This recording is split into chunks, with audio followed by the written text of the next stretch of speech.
அனைவருக்கும் வணக்கம். Welcome to NPSC Ganesh YouTube channel. Friends, இந்த வீடியோ பதிவில் 8th ஹிஸ்ட்ரியில் இந்தியாவில் தொழிலகங்களின் வளர்ச்சி இதிலிருந்து ஒரு முக்கியமான 60 வினாக்கள் என்னங்கிறத ஒரு குயிக் ரிவிஷனாக பார்த்துடலாம். கண்டிப்பாக இந்த வீடியோ பதிவுகள்லாம் உங்கள் ரிவிஷனுக்கு ரொம்ப யூஸ்ஃபுல்லாக இருக்கும். முதல் கேள்வி பாருங்கள். டாக்கா எந்த துணி உற்பத்திக்கு புகழ்பெற்ற இடமாக இருந்தது? டாக்கா பார்த்திங்கன்னா மஸ்லின் இந்த வகை துணி உற்பத்திக்கு தான் புகழ்பெற்ற இடமாக இருந்தது. எட்வர்ட் பெயின்ஸ் என்பவரின் கூற்றுப்படி எந்த நாடு பருத்தி உற்பத்தியின் பிறப்பிடமாக கருதப்படுகிறது? எட்வர்ட் பெயின்ஸ் இவரோட கூற்றுப்படி பருத்தி உற்பத்தியின் பிறப்பிடமாக கருதப்படும் நாடு இந்தியாவாகும். இந்தியாவின் பாரம்பரிய தொழில்கள் எவற்றின் அடிப்படையில் அமைந்திருந்தன? இந்தியாவில் பாரம்பரிய தொழில்கள் பார்த்திங்கன்னா வேளாண்மை அடிப்படையில் அமைந்திருந்தன. ஆங்கிலேயர் ஆட்சியின் போது இந்திய தொழிலகங்கள் வீழ்ச்சியடைய முக்கிய காரணம் என்ன? ஆங்கிலேயர் ஆட்சியின் போது இந்திய தொழிலகங்கள் வீழ்ச்சியடைய முக்கிய காரணமாக இருந்தது ஐரோப்பிய இயந்திர பொருட்களின் போட்டியாகும். நவாப்புகள் மற்றும் அரசர்களின் ஆதரவு இழந்து இந்திய தொழில்களை பாதித்ததா? அதாவது நவாப்புகள் மற்றும் அரசர்களின் ஆதரவை இழந்து இந்திய தொழிலகங்களை பாதித்ததான்னா கண்டிப்பா ஆம் என்பது சரியான விடை. இந்தியாவில் ரயில்வே துறை எப்போது அறிமுகப்படுத்தப்பட்டது? இந்தியாவில் ரயில்வே துறை 1853ஆம் ஆண்டு அறிமுகப்படுத்தப்பட்டது. சூயஸ் கால்வாய் திறக்கப்பட்ட ஆண்டு எந்த ஆண்டு? சூயஸ் கால்வாய் திறக்கப்பட்ட ஆண்டு 1869ஆம் ஆண்டாகும். இந்தியாவில் முதல் பருத்தி ஆலை எங்கு தொடங்கப்பட்டது? இந்தியாவில் முதல் பருத்தி ஆலை தொடங்கப்பட்ட இடம் கல்கத்தா ஆகும். இந்தியாவில் முதல் சணல் ஆலை ரிஸ்ரா எப்போது தொடங்கப்பட்டது? ரிஸ்ராங்கிற இடத்துல முதல் சணல் ஆலை தொடங்கப்பட்ட ஆண்டு 1855ஆம் ஆண்டு. இந்தியாவின் மான்செஸ்டர் என அழைக்கப்படுவது எது? இந்தியாவின் மான்செஸ்டர் என அழைக்கப்படுவது அகமதாபாத். இது தவறு. பம்பாய் என்பதுதான் சரியான விடை. கிஸ்கோ டாடா இரும்பு எஃகு நிறுவனம் நிறுவப்பட்ட ஆண்டு எந்த ஆண்டு? டாடா இரும்பு எஃகு நிறுவனம் நிறுவப்பட்ட ஆண்டு 1907ஆம் ஆண்டு. டாடா நிறுவனம் இரும்பு உற்பத்தியை தொடங்கிய ஆண்டு எந்த ஆண்டு? டாடா நிறுவனம் இரும்பு உற்பத்தியை தொடங்கிய ஆண்டு ஆப்ஷன்ல பாருங்க 1911ஆம் ஆண்டாகும். இந்தியாவின் நவீன தொழிலகங்களின் தந்தை என அழைக்கப்படுபவர் யார்? இந்தியாவின் நவீன தொழிலகங்களின் தந்தை என அழைக்கப்படுவர் ஜான் ஜெட்ஜி டாடா அவர்கள். கனரக தொழில்துறைக்கு அதிக முக்கியத்துவம் அளித்த 5ஆண்டு திட்டம் என்ன? முதல் 5ஆண்டு திட்டம் வேளாண்மையா இருந்தது. 2ஆம் 5ஆண்டு திட்டம் தான் தொழில்துறைக்கு முக்கியத்துவம் அளித்த 5ஆண்டு திட்டமாகும். ரூர்கேலா எஃகு ஆலை எந்த நாட்டின் உதவியுடன் அமைக்கப்பட்டது? ரூர்கேலா எஃகு ஆலை பார்த்தீங்கன்னா ஜெர்மனி உதவியுடன் அமைக்கப்பட்டது. பிலாய் எஃகு ஆலை எந்த நாட்டின் உதவியுடன் அமைக்கப்பட்டது? பிலாய் பார்த்தீங்கன்னா ரஷ்யாவின் உதவியுடன் பிலாய் இரும்பு எஃகு ஆலை அமைக்கப்பட்டது. துர்காப்பூர் எஃகு ஆலை எந்த நாட்டின் உதவியுடன் அமைக்கப்பட்டது? துர்காப்பூர் பார்த்தீங்கன்னா பிரிட்டன் உதவியுடன் அமைக்கப்பட்டது. இந்தியாவில் எஃகு ஆணையம் தொடங்கப்பட்ட ஆண்டு எந்த ஆண்டு? இந்தியாவில் எஃகு ஆணையம் தொடங்கப்பட்ட ஆண்டு 1973ஆம் ஆண்டாகும். இந்தியாவின் பொருளாதாரத்தின் முதுகெலும்பு என்று அழைக்கப்படுவது எது? இந்தியாவில் பொருளாதாரத்தின் முதுகெலும்பு என அழைக்கப்படுவது விவசாயமாகும். இந்தியாவின் முதல் காகித ஆலை எங்கு தொடங்கப்பட்டது? இந்தியாவில் முதல் காகித ஆலை செராம்பூரில் தொடங்கப்பட்டது. உலகிலேயே சணல் உற்பத்தியில் முதலிடத்தில் உள்ள நாடு எது? உலகிலேயே சணல் உற்பத்தியில் முதலிடத்தில் உள்ள நாடு இந்தியாவாகும். சிறு தொழில்களுக்கான முதலீட்டு வரம்பு சமீபத்திய மாற்றத்தின்படி எவ்வளவு? சிறு தொழில்களுக்கான முதலீட்டு வரம்பு பார்த்தீங்கன்னா 10 கோடியாக உள்ளது. இந்தியாவில் நவீன எஃகு ஆலை முதலில் எங்கு தொடங்கப்பட்டது? 1874 தொடங்கப்பட்ட இடம் குல்டி என்ற இடத்தில் தொடங்கப்பட்டது. இந்தியாவில் முதல் சிமெண்ட் ஆலை எங்கு தொடங்கப்பட்டது? இந்தியாவில் முதல் சிமெண்ட் ஆலை தொடங்கப்பட்ட இடம் சென்னை ஆகும். எந்த போர் இந்திய தொழில்கள் வளர வாய்ப்பளித்தது? எந்த போர்னு பார்த்தீங்கன்னா முதலாம் உலக போர் தான் இந்திய தொழில்கள் வளர வாய்ப்பை அளித்தது. சுதேசி இயக்கம் எப்போது தொடங்கப்பட்டது?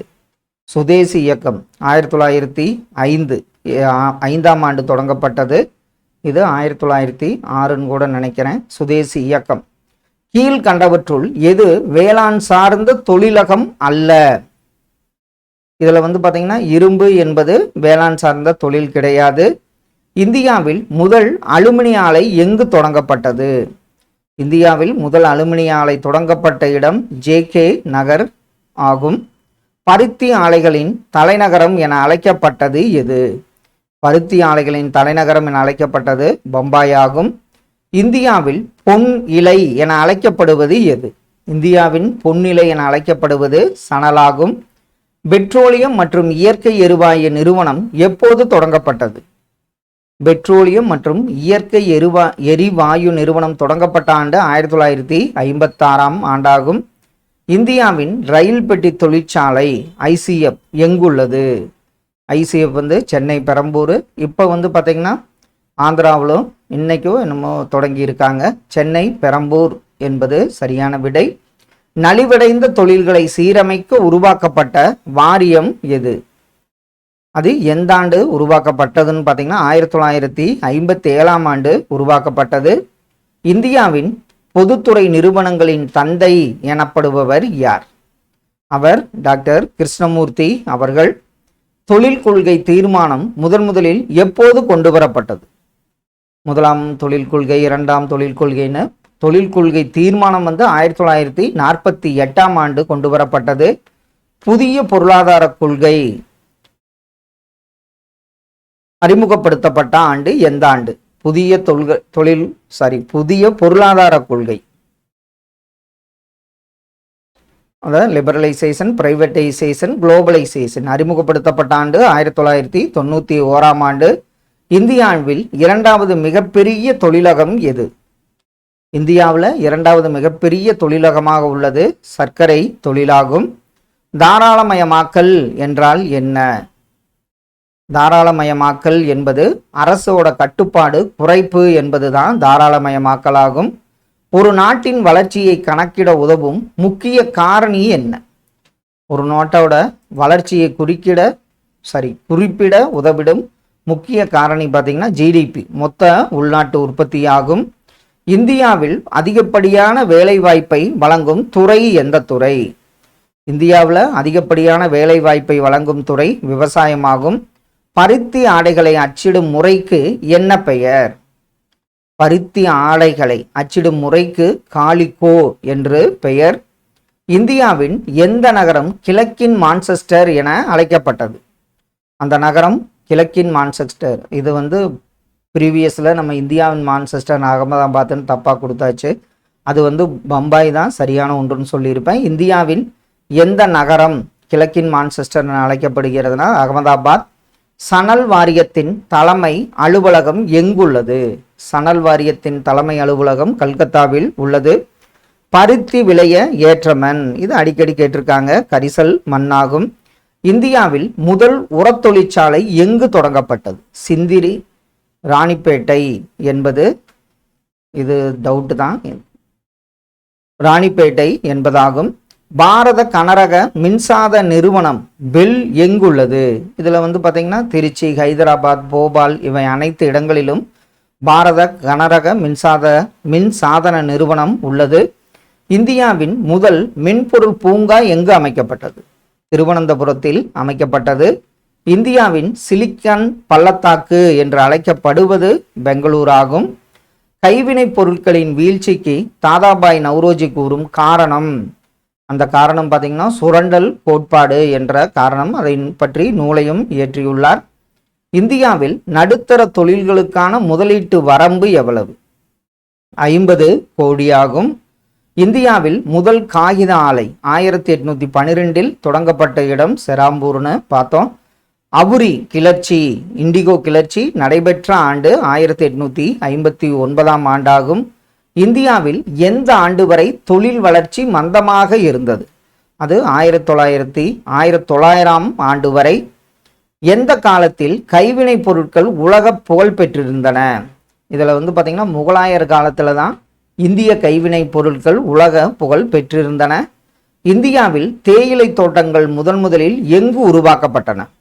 அது அஸ்ஸாமில் உருவாக்கப்பட்டது. சர்க்கரை உற்பத்தியில் இந்தியா எத்தனையாவது இடத்தில் உள்ளது? 2023 தரத்தின்படி பார்த்தீங்கன்னா தரவின்படி 2ஆம் இடத்தில் உள்ளது. இந்தியாவில் முதல் தோல் தொழிற்சாலை அமைக்கப்பட்ட இடம் கான்பூர் ஆகும். எஃகு உற்பத்தியில் இந்தியா உலகளவில் எத்தனையாவது இடத்தில் உள்ளது? எஃகு உற்பத்தியில் 2ஆம் இடத்தில் உள்ளது.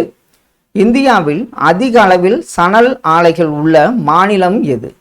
சணல் ஆலைகள் பார்த்தீங்கன்னா மேற்கு வங்காளத்தில் அதிக அளவில் உள்ளன. தொழில் வளர்ச்சியின் 3 நிலைகளில் தொழில்நுட்ப முன்னேற்றம் எத்தனையாவது நிலை? தொழில் வளர்ச்சியில் அந்த ஆங்கிலேயர் காலம் அப்படின்னு பிரிச்சிருப்பாங்க. தொழில்நுட்ப முன்னேற்றம் என்பது 3ஆம் நிலையில் உள்ளது.